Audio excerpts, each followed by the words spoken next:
This segment is sponsored by Metropolitan Pediatrics.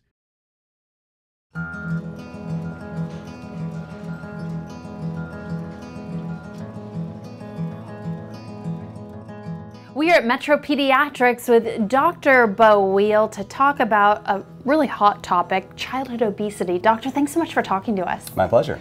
Okay, first off, we got to talk about what a big deal childhood obesity really is. Yeah, it is a big deal. It affects basically 1 in 3 kids. So 35% of American kids are either overweight or obese.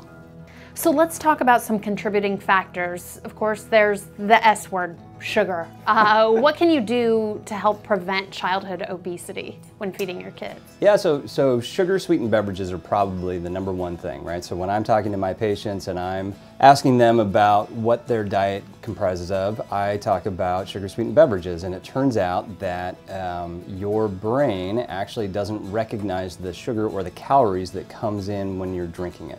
Your brain is thinking it's getting a refreshment, and so therefore it just adds the calories to that meal. Just drinking 1 sugar-sweetened beverage per day, in the course of a year, you're going to gain about an extra 20 to 30 pounds. What about kids who are snacking throughout the day? It seems like food's just so accessible in this day and age. It's easy to eat from the time you wake up to when you go to bed. Sure. So ideally, you want to have 3 meals, a couple snacks. The hint that I have for parents is that if it's not cut up, chances of them actually eating it is really low. Okay, and then the other S word, we got to talk screen time. Screen time is actually a very big deal. Right now it is a hot topic, and there's a lot of discussion about changes, actual changes to your brain that have been seen on MRIs and other studies from watching excessive screen time. But I certainly think that moderation is the key. So my goal is typically 1 hour maximum per day for any child, and any kids under 2 really shouldn't have any. Okay, and how do you get them, once they're off the screen, out and moving? What we should talk about is, what are you doing, right, as a parent?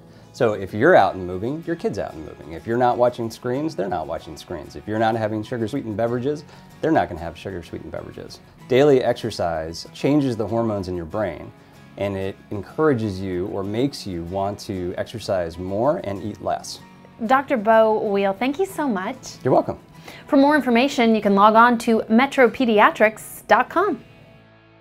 For more information on Metropolitan Pediatrics, visit them on the web at metropediatrics.com.